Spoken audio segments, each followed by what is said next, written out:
So we have this truck that we're going to replace the 202 sensors and the mass sensor. I've cleared the code. What I want to do is see if the codes came back. So we're going to use a scanner. I have the Bluetooth transponder hooked up to the data link connector underneath the steering wheel. And so now I need to set the car in the key on, engine off. So I'll insert the key, and I'm going to turn the key until all the dash lights turn on, and that is key on, engine off, because as you notice, the engine's not running, but the dash lights are on. Okay, so I don't want to drain my battery too. I'm going to go ahead and turn the headlights off. Okay, because the headlights are on. So now I go to my scanner. So now I hit power to turn the scanner on. We have it over in front of the engine because it's Bluetooth. So now we could use Chevrolet. And the year, we go to the VIN number, but the year is right on the emission sticker right here. So we have a emission sticker, and the emission sticker actually will tell you the year, 2007, and will tell us our engine, which is 6.0 liters. So let's go back. So it's a 2007. And the automatic ID 2007 is kind of like right on the edge, but I'm going to go ahead and try it. And this is where the scanner communicates with the vehicle, and the vehicle tells the scanner what it is. So let's see. It's right on the verge of when vehicles actually switch to automatic ID. So if it says no, then we got to do it by the VIN number. Okay, so it didn't do the automatic ID, so I'm going to go manually put this in. So Chevrolet 2007. We're going to not use the automatic, we're going to use the manual. Okay. So it's a Silverado rear-wheel drive. Okay, it's a 6.0 liter. Now there's multiple 6.0 liters, so we need to go and look at our VIN and get that right.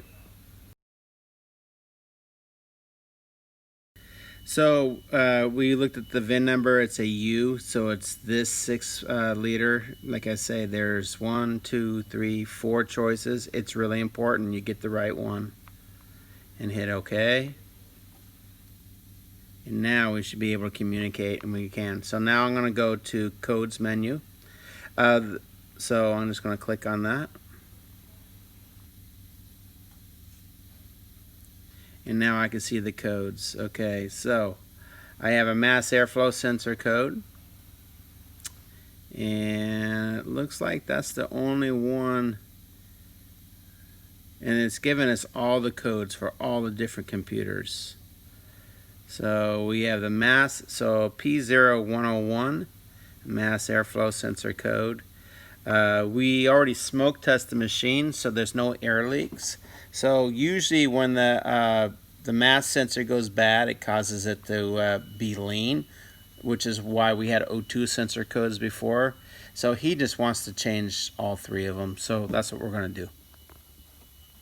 So here's our MAF sensor that's mounted next to our air cleaner. The airflow goes this way, so they're always directional. I'm going to get my other MAF sensor out, and I'm going to make sure it matches up, which it does. Okay, pull these covers off. That protects the sensor, and you can see inside it works off of 2 resistors. So there's a resistor right here and a resistor right here. They heat this resistor up, and then they measure the airflow by comparing these 2 resistors on how much they cool off. You also have another one up here. This one up here is a IAT sensor. So this is the inlet air temperature sensor. These 2 elements are the MAF sensor. So 1, 2, 3 different resistors, but this one is a IAT sensor, and these 2 are the MAF. And there's usually an arrow, and here's the arrow. This is the arrow for the airflow. So the arrow's facing this way. So when I put it onto the machine car, it's going to be facing towards the motor. Okay. So now let's go ahead and pull this off. So I'm going to go ahead and you need to pull up this special connector right here, okay? And that allows you to be able to remove this. So you pull this little connector out. I might as well use this cap as a tray. Now I can go ahead and I can push the little button right here and remove that. The next step is going to be to take my quarter inch ratchet with a 5-inch extension and a 8mm socket, and I'm going to go ahead and put that here. Just 2 hose clamps, all of this. You don't need to take them apart, you just need to loosen them. Okay. Okay, loosen them and let's see how this comes apart. It's pretty stiff, so I'm actually going to use the tool we use for the radiator, so let me go get that tool. So these are actually radiator hose tools, but you could use them for any kind of a hose situation, and you use it to break the seal whenever you have a hose. So I'm going to take this, I'm going to loop it inside, and I'm going to just work it around like this. And you can see, as soon as I did that, this popped off. Okay, so now let's do the other one. I'm going to go ahead and put this inside here, and I'm just going to work that around. There you go. And I should be able to pop this off. Alright, so we broke this free with the special radiator tool, and now I can pull this off. Okay. Get the hoses out of the way. Alright, and I'm going to have to swap over this one clamp. And I'm going to not put this clamp onto the sensor. I'm actually going to put it onto my air cleaner housing. And because if you look at the air cleaner housing, it has little areas where this is able to compress. So you need to have this onto the air cleaner housing and then push the new sensor into that. Okay, so I just want to make sure it all looks the same, and it does. So we're going to go ahead and put this in. So again, airflow, really important.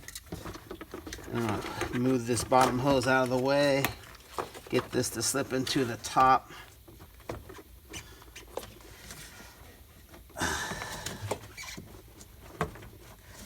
Right there.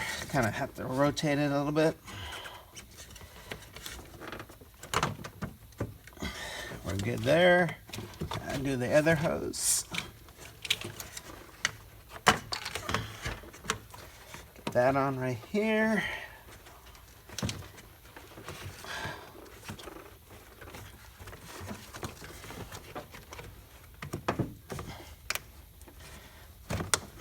There we go. Tighten down these hose clamps.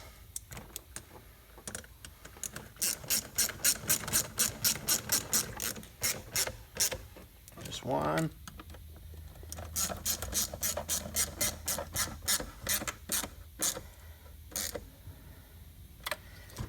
There's two.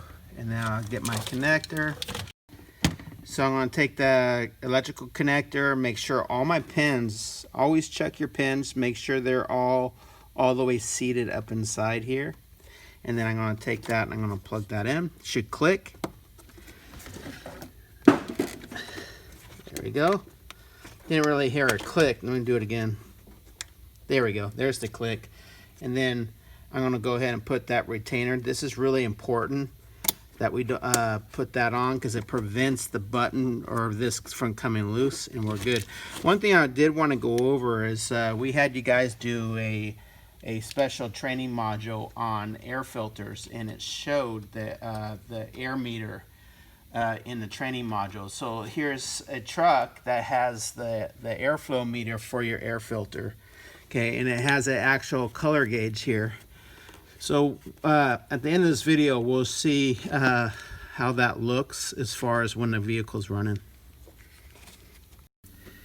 This is our airflow meter for our air filter. As the air filter gets dirty and clogs up, this orange bar will move towards the red.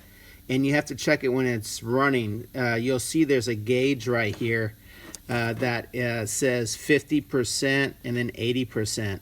So 50% you're clogged, we're still in the green, but when it gets to 80, that's when you hit the red line. So it takes a really clogged air filter to make this gauge work, but we're going to start the car and show you. You'll see it move just a hair. Go ahead, Manny.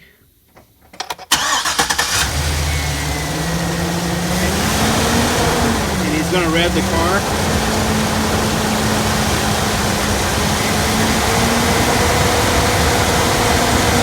You can see that it's slightly moved, but it's very minimal. So if the filter was clogged, this would be moving up towards the red with the vehicle running.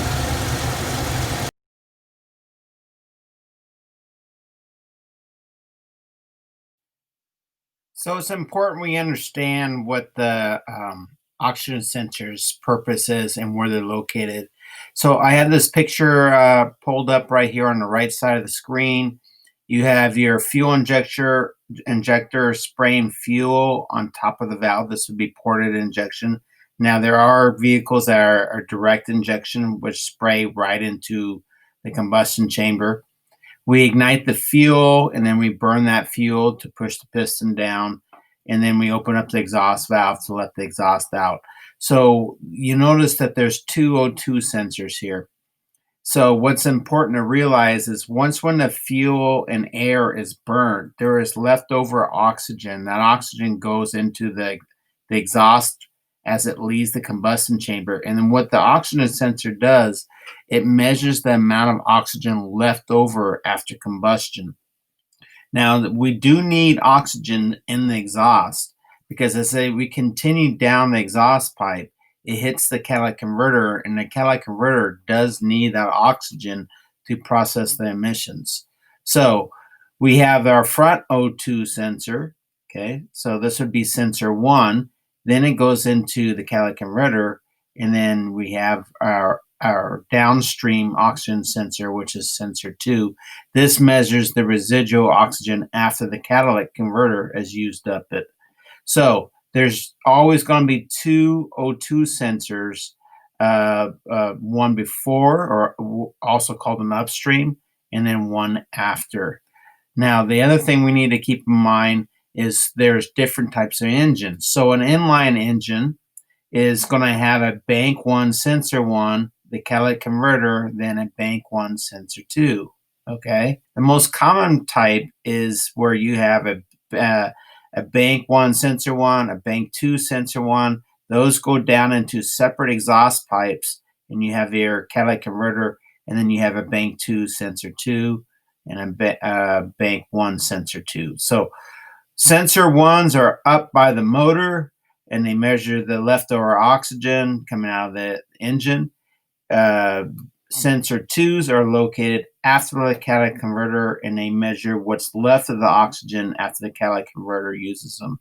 There are other combinations, as you can see. The most common ones is like a 4-cylinder at the top, and the middle one here, which is a V6, or it could be a V8 as well. The sensors we are changing for today, we're changing both bank 1 sensor 1 and bank 2 sensor 1. We're changing the upstream sensors. We're not changing the downstream sensors, because we had a 100 code for the front sensors. The back sensors would be a 400 code for emissions. So these would be 400 codes. The upstream would be a 100 code, and it's really important we understand that. So we are changing the sensor 1s, not the sensor 2s, so the upstream. So we have our new O2 sensor. It's actually a really good brand. It's a Denso. So we're going to go ahead and match this up real quick, make sure that we have the right sensor. So take that sensor out, and we're going to hold it. So there's one on each side, and it's right here. This is the O2 sensor, okay? And it looks like it's pretty much the same. And the pigtail looks like it's the right distance, okay? So it's really important we get the pigtail or the wiring harness exactly the way it was on the car. So I'm going to take care not to break these connectors. I'm just going to loosen these connectors. There's one. And then I need to pop this one out of the frame right here. Oh, there we go. Okay, I see how it works. All right, so now we can go ahead and disconnect this. There's a little clip here that keeps it locked from coming apart. Pull that clip off. And then you're gonna take this little button and you're gonna lift this up, and then it should pull apart. Okay? Perfect. All right.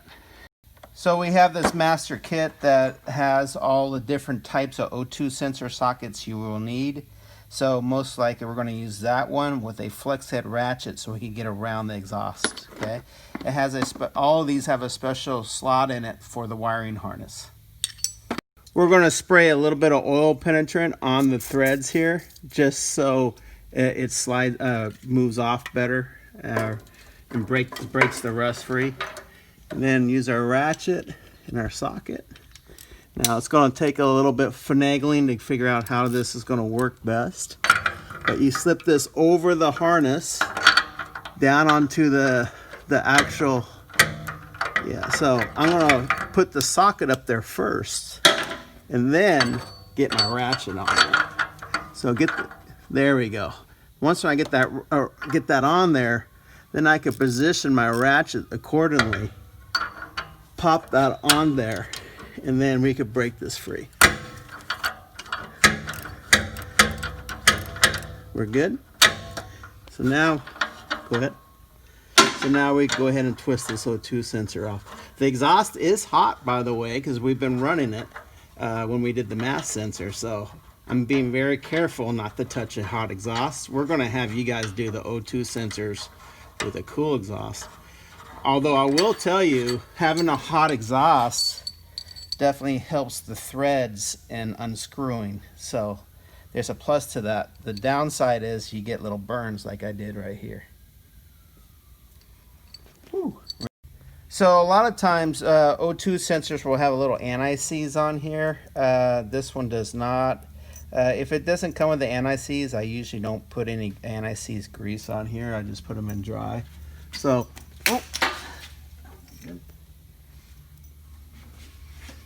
okay, so we're going to go ahead and put this in and get that started, and you should be able to screw it all the way in by hand.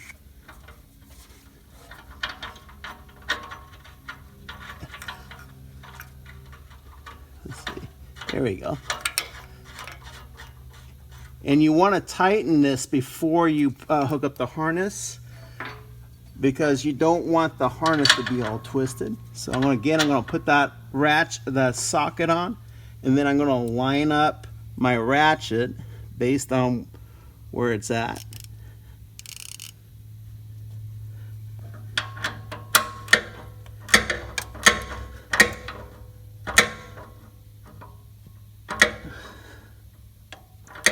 There we go. Plug this into the connector over here.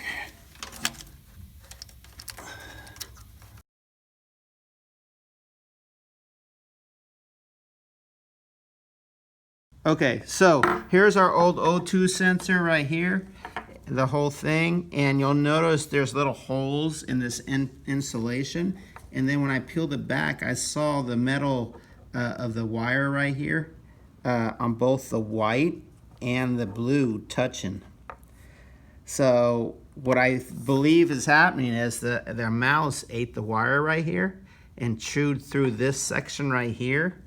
And we had the blue and the white wire shorting out to each other.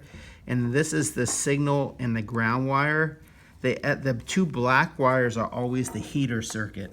So it's not the black wires, because that would create a heater code. What it is, it's the signal wire and the ground wire. So we would have to look at a wiring schematic.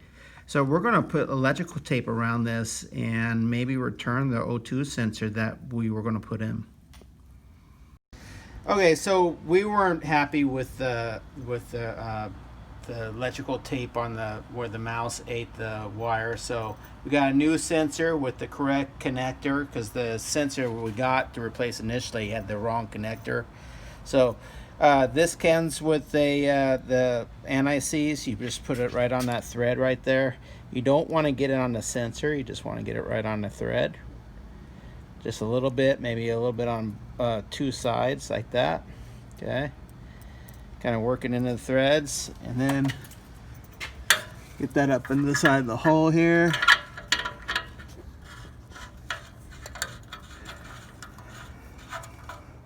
Got that tight. You want to unravel your wires because you don't want to leave the wires all twisted. Same procedure as when we went together. Slip over the special socket, and we're going to get that started. So there we go, got it tight. Now we need to go back 1, 2. Then I'm going to get my drive and I'm going to position it to where I could go right on. Flick it to tighten, and then you don't need to over tighten these, just snug. That's good. And then we go up here to our connector. Let's see. There we go. You see that, Jordy? Yeah. And then we're gonna hold on, I can't see it. Go here. Is that better? Yeah, it's much better. All right, so I'm gonna go ahead and plug this in. Nice click, good. Okay, that green clip needs to go right inside the connector right here, so it doesn't come loose when it's going down the road. So let's see. There we go, so that's in. And then it gives you that little loop right here, so you can go ahead and take the excess and loop that excess so it doesn't hit the exhaust. And then there's a little plug here, so we can put that plug right inside the hole in the frame. Let's see. Oh, here's another plug that we piece that we gotta disconnect right here, and we're gonna put that inside. And I can't see if there's a plug for this. Nope, we're good. That's all out of the way. The big thing is to come on this side is you want to make absolutely sure that wire cannot touch the catalytic converter. This will melt these wires in a heartbeat. So we're good on this side. We already have this already connected, but this side's so easy. I don't have to slip the socket on separately. I could just get it on with the right there, break it free.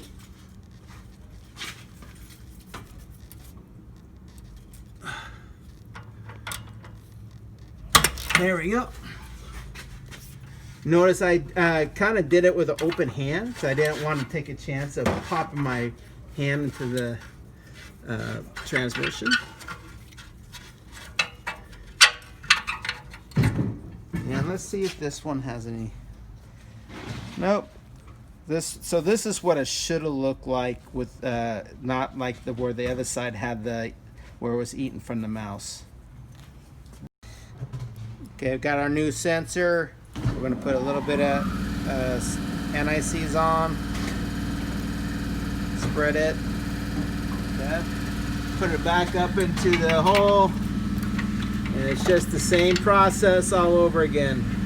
Screw it into the hole and then unravel the harness afterwards.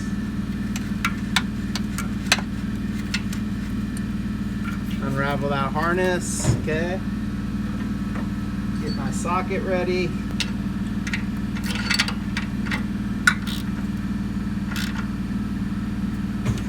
There we go. Okay, so now I'm going to go ahead and plug this in at the top up here. Should make a nice click. It did. Put my little safety clip in there.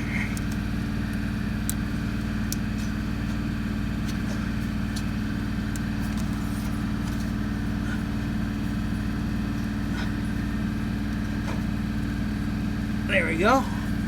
And we're done. All right, so we changed the O2 sensors. Now we're going to go to data display, or not the codes menu, but data display. and then we want engine data, and we want to look at our O2 sensors on both sides. So we're going to, right here, bank 1, sensor 1, bank 2, sensor 1. So this is side of the motor's bank 2, this side of the motor is bank 1, and the sensor 1 is the front O2 sensor on the exhaust. And there's, wait, that's short trim, I don't want that. I want this one, and that one. And so if you look at it, we have a nice switching pattern of both of these O2 sensors. So when it goes high up to like 800, it's rich. When it goes down low, it's lean. We should be averaging about 450 on both of these, and that's the average, 450. Which means between alternating of rich, lean, rich, lean, rich, lean, the average is 450 millivolts. Because remember, your fuel is constantly being adjusted by the computer, so it's going to alternate back and forth.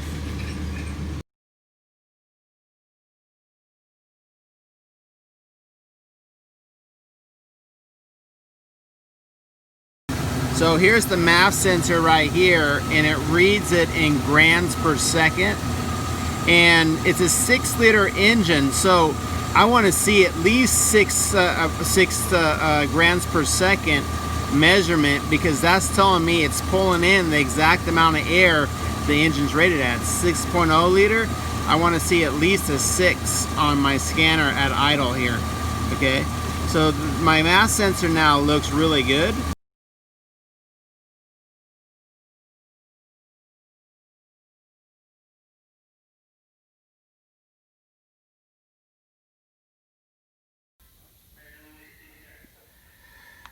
We're ready now to clear our code. So like I say, we have the mass airflow sensor code, and we know that the O2 sensor had some areas where the mouse ate through the wiring.